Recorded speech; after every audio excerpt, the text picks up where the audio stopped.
Hey there, welcome back to Finance Fridays. Lucas Ballahood here with Coldwell Banker RMR Real Estate and the Ballahood Group. I'm joined by my esteemed co-host Alexandra Job with RBC. Alex, how are you today? I'm good, but probably not as good as you because you were just in the Sunshine State. We were down in Fort Myers, Florida. I had a bit of an extended weekend there. Family and I took a trip to Fort Myers on Friday last week. So again, I came back yesterday. Actually, I got in. We're recording here on a Thursday afternoon. So yeah, quick weekend. Kids had a blast. A lot of time in the sun. It's a little disappointing. I'm a little chilly coming back today to all this snow and hearing that we're going to get more later today or into tomorrow as well. So a little disappointing maybe for me to come home early, but my family will be back next week and Nice. I'll feel whole again a little. But yeah, it's been a little dreary out there. Hopefully, people on the roads are being safe in the meantime, though, if they are seeing We're this in after the March. snowfalls hit us. Well, We're I thought we finally only had in six March. weeks to go here. Didn't we see the groundhog on February 2nd? I don't know, but you know that's the scoop. Yeah, certainly in our world, I'm feeling a little bit worn out after riding the plane, but yeah, it was good to get away. Certainly, it feels like it's the first time in in a couple of years. So Good first for trip you. for us since the pandemic. So yeah, it felt good. Good. Well, this week, Alex, what's happening at RBC? Anything you can share with us? What's going on in the financial world these days? So not too many changes with rates. They've been sort of holding steady. Our dreaded prime rate is at the 6.7 percent, and our fixed pricing is in the low 5% range. So as you know, clients are qualifying at that contract rate plus 2%, and we have another Bank of Canada announcement this month, scheduled this month, but we're hoping that it just stays where it is, that we don't expect any changes. So should be okay. Well, that's certainly a positive outlook. I think we've seen some increased activity in the real estate market. Things are starting to pick up again after having a quiet couple of months from December and January. I think we're gonna look to or expect to see over 600 sales in February here in Durham region, and relative to last year, where February of 2022 was the peak in our region in terms of the activity over the course of the year, and our average price was over 1,200 and almost 1,230 Mhm. last year as an average price overall, and I think we had well over 1,100 sales in that time period as well. So we've seen obviously a lot of changes in our market in that time. Yeah, a But different market. things are starting to pick up again. Yeah, you know what? Actually, in chatting with some other agents in our office as well, and tracking what's going on with some other properties, that we're seeing multiple offers. Much more frequently and into the double digits for some of those homes that are really attractively priced and presenting really well. There's some Mhm. more competition out there again. So that does show us that we got rates in the mid fives. Those are work manageable rates, and they're out there shopping again, sort of getting back to normal life, just more or less shopping for lifestyle again. Yeah. Families are still growing, people are still moving into Durham region. Things are changing. People are still investing their money in real estate. So it's sort of getting back to more normal life than what the craziness was, in the middle of the pandemic and how the real estate world was, at that Right. time. Right. So today, one of the things I want to talk about, Alex, was pre-construction. Yep. People are in that market, and whether you're buying a home from a builder, there's certain things that people do and don't know about. Of course, the goal that has been set out from the demand on for homes in Canada and Ontario is increasing. There's a constant inventory challenges that we've seen not only in the past but just with the growth rates in our communities, and we're seeing a lot of immigration is going to be happening into Canada this year. So Mhm. demand is going to be picking up, and that's going to put a lot of pressure on the government to try and create, not to say the government on their own, but a lot of pressure on the industry to create more new home starts, and that pre-construction world is where it's at. So we want to talk a little bit about that today. So there are certain things when you're talking about pre-construction that you can and can't finance, right? Now everything when you're putting together a typical agreement of purchase and sale, you've got your purchase price, and from there you have a deposit, and typically with pre-construction, you're putting that deposit in over a series of installments over time Mhm. before you take possession of the property. So, that structure and those things can all be negotiated into the contract.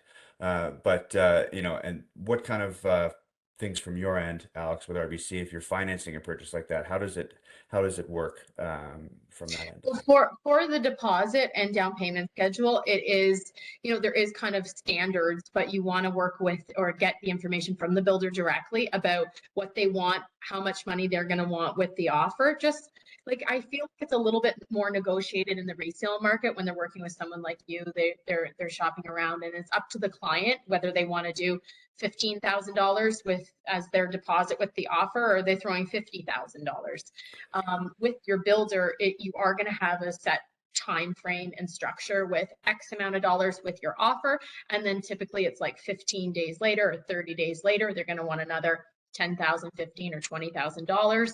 And sometimes it's $100,000 that they want over the course of can be 6 months or a year. During the phase of construction, the builder is going to require a larger deposit typically because they're building that home. Now, and you're financing up to, it's like, 5 to 20% generally. You're not financing, but your deposit is going to be a 5 to 20% of the purchase price, generally Mhm. speaking. Mhm. So, and you can build that up over time, as part of Yeah. that, right? As you talk about But the those builder installments. will have a schedule of installments that they'll want you to, so you want to make sure that you either have your funds available or you have access to funds, which sometimes is a secured or unsecured line of credit. And we can help our clients with that. Now, can you insure like a buy with 5% down? Again, this may depend on the builder, but do you see that happen very often with new Yeah, homes you like can. this? I mean, they may require more of a deposit than what you're going to do in the down payment. We've had that before. So as long as you're under $1 million, we can look at doing an insured deal through CMHC and doing just over 5%. It works out to be a bit more than that because remember that Yeah, tiering, we have those fees. 5% of the first 500, 10% of the difference. So there's a little math for you on the fly. So, and there are different costs that go along with buying or with a pre-construction home, right? That deposit is one thing, but you've also got to pay for your upgrades. Yes. And talk about what components you can and can't finance. There are some unexpected costs that people don't know about as well. And I want to talk a bit more about what we can and can't finance after that.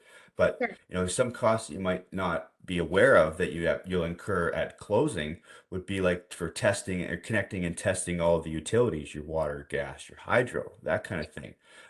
Fire hydrants on the street or for the tree on the boulevard. Those are certain fees that can be built into an agreement or come up at closing. If You've it's got.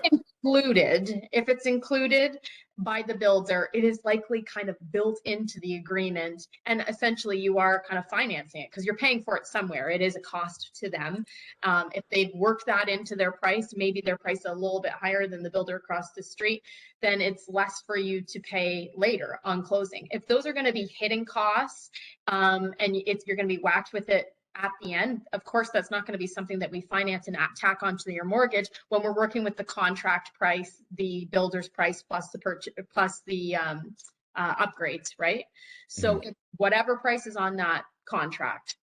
Right. So you think about things, and this is for those thinking of buying these kind of properties, your appliances, your stove, your fridge, your washer, your dryer, if Mhm. those aren't written into the agreement of purchase and sale, that's something that you're not going to be able to finance either, right? So it is important that these are Right. And structured and that they're reviewed by your lawyer as well, yeah. Good. and to make sure that everything is covered in your best interest.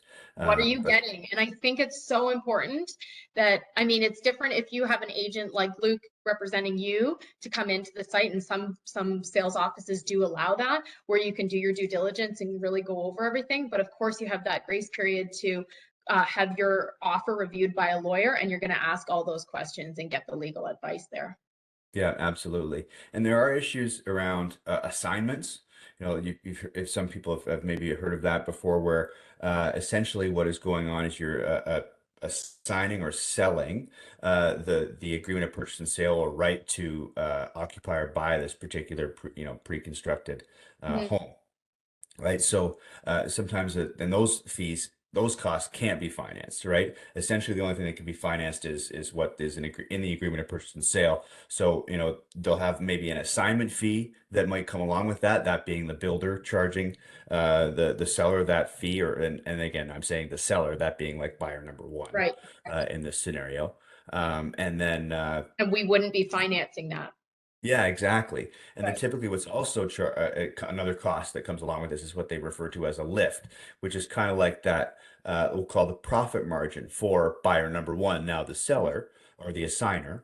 And that's also a cost that's, if the person coming in looking to buy an assignment, they need to be able to buy the property and finance it, but they also have to be able to have the capital available to take care of the lift and some other fees that might come or that are likely to come into play when you're dealing with an assignment of pre-construction home. Yeah. Good things to keep in mind. No, absolutely. So, Alex, I don't think that there's too much that we can add on this one today, anyways. If anybody Are does you have any sure? questions, We I don't could go know. on forever. What do you think? Do you have the energy for this? I'm beat. Uh, but well, is there anything you think we've missed here? Anything else that before we go here that I we just should want cover? to thank you for your time and always having me on. I'm excited to see, what's happened. I know when you get the numbers, you're a numbers guy and you like to share. So looking forward to seeing where we fell for those February stats and then what is going to happen in March. So will it really heat up or what? Well, I think we're going to see things start to heat up again, sort of get into this as the spring market hits. People are back to more of a normal lifestyle, not this craze to try and find property that wasn't in the city and all that kind of stuff that we Yeah, were in the last little while. So, it's just an adjustment. The market is generally corrected. We've been hovering around that $900,000 mark. I expect we're going to stay somewhere in that range for the next little while, and see how the rest of the economy kind of adjusts and how the government sort of shifts with financing and that kind of stuff. But it's not all about money in every case here. Let's be real. It's about family. It's about life, and what it is that we need in a home, and that's going to really affect what people decide to do and what their behavior is. We for talked sure. about buyer behavior before, right? So, but Alex, I appreciate you having you on here with me as often as we get to do these, and I look forward to catching up more, and then we see actually what did happen in February, and then we can chat more about the whole industry as we're going to see it change here over the next couple of months, anyway. So, thank you. Awesome. All right. Well, Okay. everyone, thanks so much again. Have yourselves a great day. You'll find our contact information at the end of this video. And if you have any questions, feel free to leave a comment or send us a DM, and I'll be happy to chat.